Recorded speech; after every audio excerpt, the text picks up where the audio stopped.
Welcome back to the channel.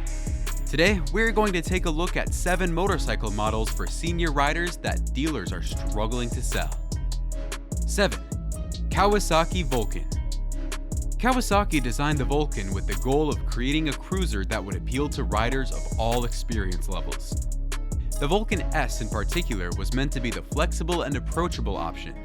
The bike came with a 649cc parallel twin engine borrowed from the Ninja 650, giving it solid mid-range power, perfect for easy cruising or quick highway runs.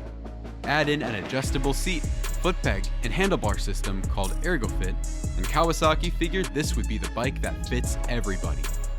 With a price tag hovering around $7,800 brand new, it wasn't exactly overpriced. It also undercut some of its American cruiser competition.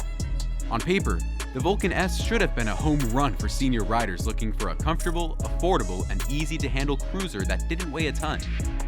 But unfortunately, the reality is a lot different, with dealerships finding it very difficult to sell the motorcycle. The Vulcan S was too in-between for its own good. Cruiser fans wanted the look, sound, and feel of a traditional V-twin, not a sport bike-derived twin-cylinder engine.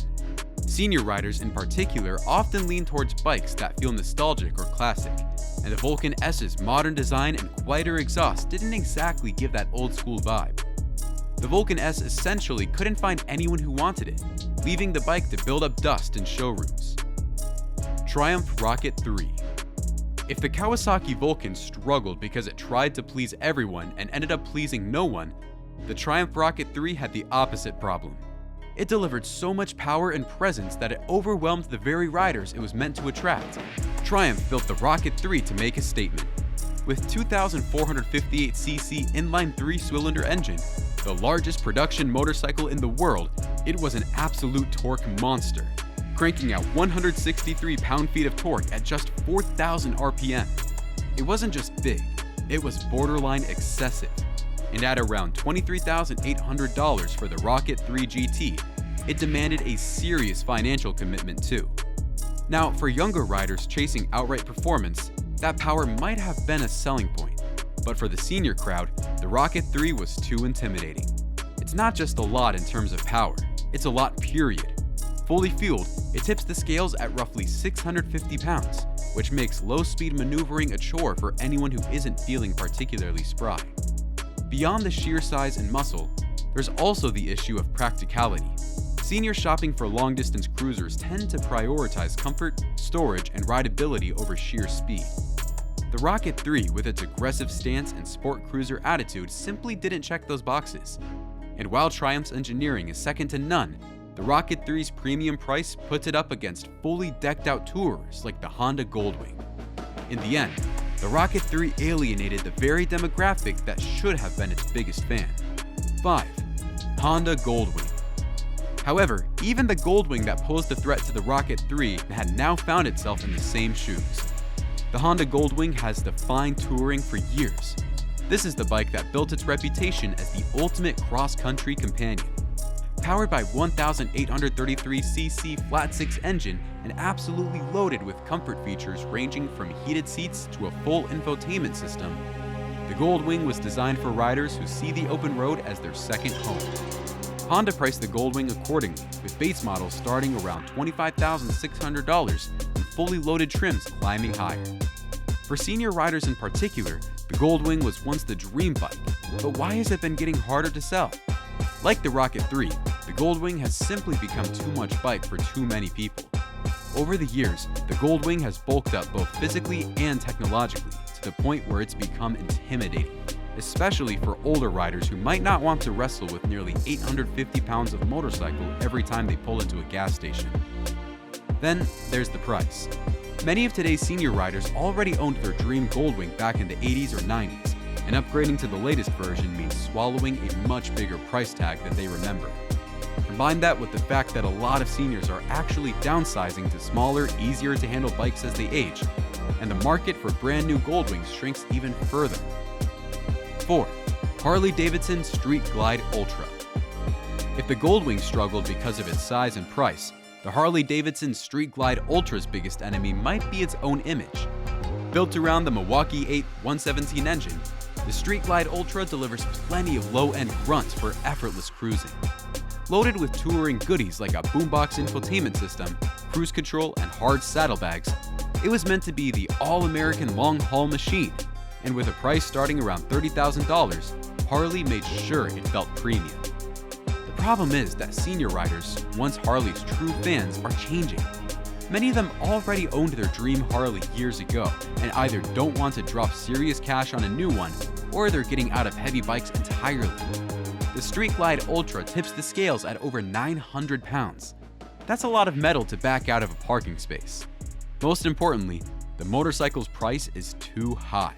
Not too many people are willing to spend that much money on a bike.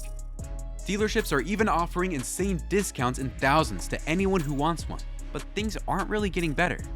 It's safe to say that Harley's branding is responsible for the decline of the Street Glide Ultra. 3. Victory V92 SC SportCruiser.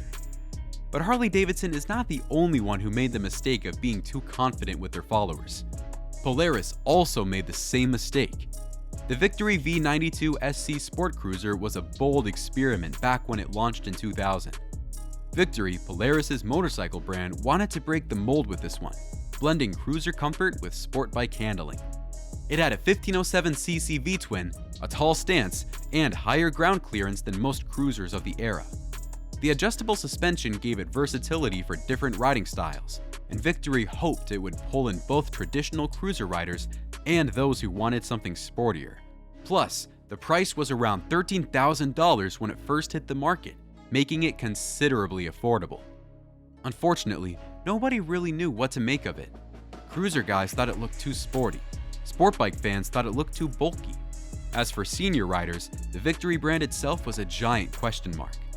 Even if someone did like the look, the SportCruiser's tall seat height and awkward weight distribution made it less than confidence-inspiring in low speeds, exactly the kind of thing that makes senior riders hesitate.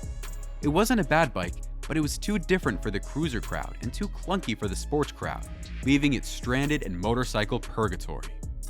By 2001, Victory pulled the plug on the V92 SC. These days, nobody even remembers the bike, and most dealerships won't even carry the bike unless it's a specially ordered one. 2. Kawasaki Ninja 500R.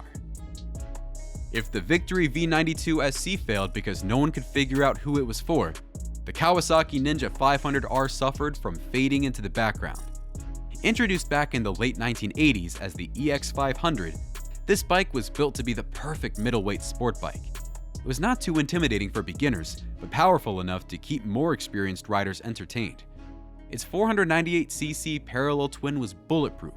The riding position was more upright than aggressive, and it was affordable, with prices hovering around $5,000 before its discontinuation in 2009.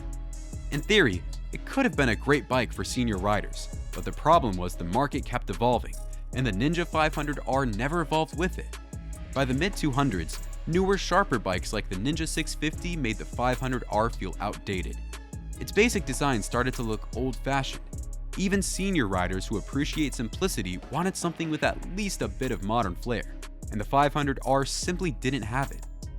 Dealerships found themselves stuck with a bike that didn't appeal strongly to any group. They tried to offer discounts, but it still didn't help. The Ninja 500R was past its prime. 1. Aprilia Mana 850 GT. The Kawasaki Ninja 500R fell off because it grew too old, but the Aprilia Mana 850 GT should have never declined. It just did. The bike was essentially an experiment in redefining how motorcycles work. Launched in 2007, the Mana aimed to blend scooter-like convenience with motorcycle performance. Its 839cc V-twin delivered respectable power, but the real draw was its CVT transmission, a fully automatic gearbox that eliminated the need for clutching and shifting. On paper, this could have been a perfect fit for senior riders, especially those who wanted to focus on the ride instead of shifting gears. The Mana 850 GT ABS, the touring-friendly version, added a windscreen, optional luggage, and a bit more comfort, all for a price of around $11,200 when it was new. But here's the thing, motorcyclists are traditionalists, and nowhere is that truer than senior riders who often spent decades mastering manual clutch control and see it as part of the soul of riding. To them, A motorcycle without a clutch felt like a betrayal. Combine that with the fact that CVTs, even in cars, tend to have a reputation for dull, disconnected performance, and it's easy to see why the Mana made a lot of riders shrug and walk away. This meant dealerships barely found anyone to buy the bike. Even with its affordable price, the Mana fell into darkness. The fall of these bikes shows that not all bikes are meant to be remembered forever, even if they were innovative. Don't forget to hit that subscribe button so you don't miss out on our posts.